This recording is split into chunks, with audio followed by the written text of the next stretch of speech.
Stop deleting your best bird photos just because the exposure was off. Perfect light is easy, but it's the difficult scenarios that separates the pros from the beginners. Today I'm showing you exactly how to nail the exposure when conditions are fighting against you, so you get home with great shots every time. We'll cover overcast weather, shooting against the sky, snowy conditions, backlighting, bright birds, dark backgrounds, and more.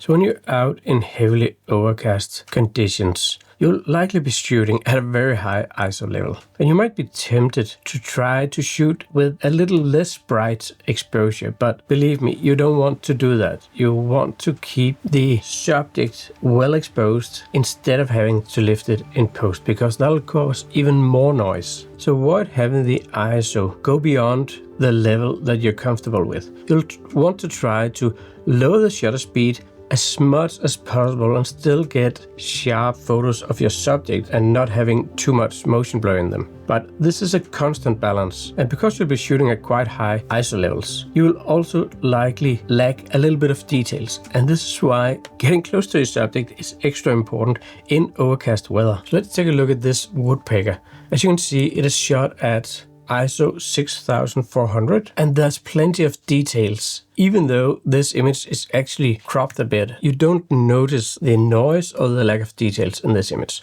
And it's the same with this one, ISO 5000, and there's plenty of details.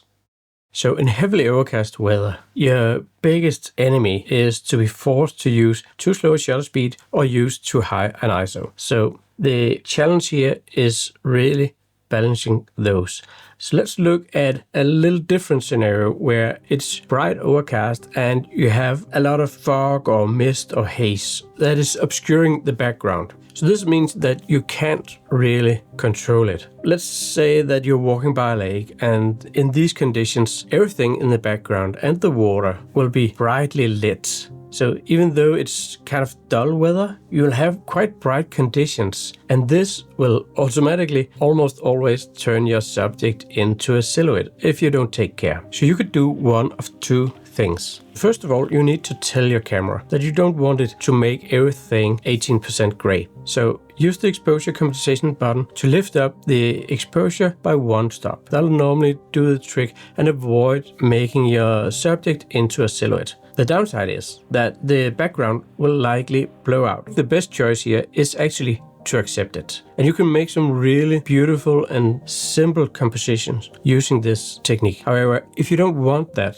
avoid shooting out over the water and towards a really bright background. So instead, turn the camera, get some reeds behind the subject, and the exposure will look much better. So it's not really a combination in these lighting conditions where you can get both a bright enough subject and a dark enough background. So you have to choose whichever you prefer. And some would likely say, why don't you just use spot metering? The effect is actually the same. You preserve the details at the subject and the background suffers from it. So no matter whether you choose to use exposure compensation or spot metering, the result is the same. So even though it's not overcast or hazy in any way, you can still get the same scenario if you try to photograph a bird up against the sky. You still risk the same thing, that the camera exposed for the sky and makes the bird a silhouette. So I would still use a +1 in exposure compensation in this scenario. But here's a challenge for you. Are these photos even interesting? Your perspective isn't great and the background is boring, and you have to use a specific metering mode or exposure compensate. But when the birds get closer to the ground, you might not have had the time to dial those settings back, and you will either lose that shot or you'll get home with a poorly exposed photo because of trying to capture a boring shot of birds against the sky. So take a look at this shot of a kea on a branch. If you take a look at the histogram here, you can see how much contrast there is. A lot of brights or almost white, and then there are a lot of dark areas. Here you can see I've tried to save it, but still I think the entire background here is a little bit boring. So compare that with a few minutes later where the kea took off and you get this result. It's much more interesting, it's much more evenly balanced, where all the tonal values sits right in the middle or just to the right of the middle. So just to hammer it in, let's take a look at another example. Here we have a tree up against the sky, and as you can see, there's a bright overcast here. But then I waited a bit till it was like 1 or 2 meters lower on the perch, and you can see the colors you can get by just waiting for the bird to be at the right place. In this example, I actually used exposure compensation of 2.3 just to get enough details into the birds, and it's still, I don't think this works. So for this one, it's much easier, but I did make a mistake because I didn't have enough time to dial down the exposure value, so I'm still at +1 here. And because it's still +1, I lose some of the details in these throat feathers. I don't know what it's called actually. I should have waited until the bird was lower instead of trying to get both shots, because trying to do so actually ruined the best shot I got from this session. But if you want to shoot with the sky as your background, I suggest that you do so in the golden hour, where there's a lot less contrast between the sky and your subject. You'll both get beautiful light and you'll have less exposure issues. So let's move on to a snow scene. So here's a photo of blue tit in snow. But there's one problem with it. In scenes where you have a lot of snow, so you have snow on the trees in the background and you have snow on the fallen tree in the foreground. That's a lot of white. So what the camera does is it tries to lower the overall exposure, and this turns the snow kind of dull and boring. So what you want to do is you want to dial up that exposure compensation button once more to make the camera realize, okay, this is supposed to be a bright scene. And then you get snow that's much more white than if you look at this one. So it's kind of gray down here, and here it's much more white.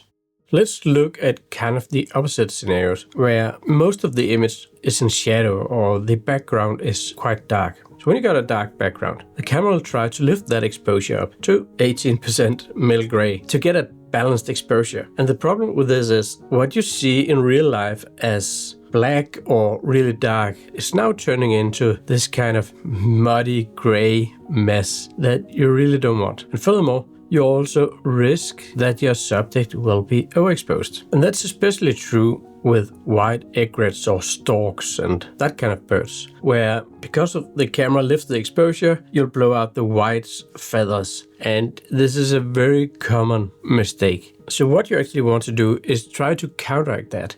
I suggest that if you have the right kind of lighting, that you actually try to make the most of the shadows.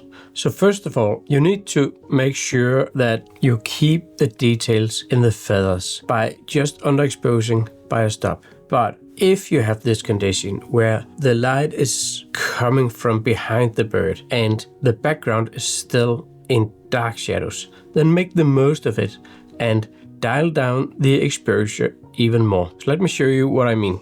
So here we have 3 images shot under these conditions. For this first one, I just dialed it down to 0.7 minus exposure compensation, just to help control the background and keep it dark. The exposure is quite dark in the histogram, as you can see, as it should be. But if you haven't done enough, it's quite easy to just use tone curves and then darken it even more. You use the shadows to simplify the composition and make it all about the animal, the posture, and the lights. So let's take a look at this image. So even though it's a little further away, I really love that you can see all the specks of droplets when it's flapping its wings. And you get that beautiful light here. And all I did to achieve this was actually just use minus 1.3 in exposure compensation. So moving on to this one, here I wanted a really simple composition. And as you can see, this isn't touched at all. So this is straight out of camera, and the only thing I did was to exposure compensate -3. As you exposure compensate into the negatives, and when you shoot with manual mode with auto ISO, it adjusts the ISO when you lower the exposure. So this means that you'll get home with an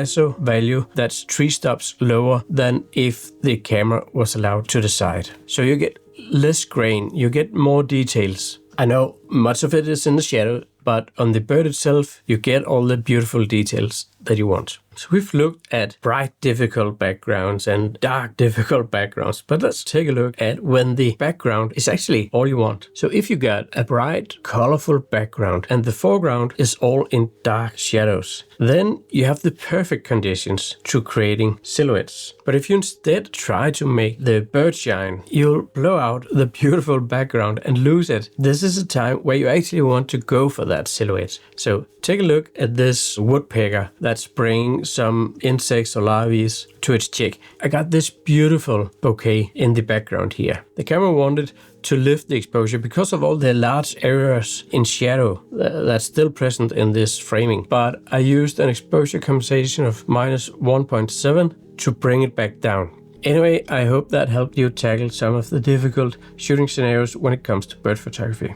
However, if you're still struggling to get home with great looking photos, I have a video that helps you tackle what is stealing your image quality in every single photo that you take. That's all I have for you today. See you in the next one.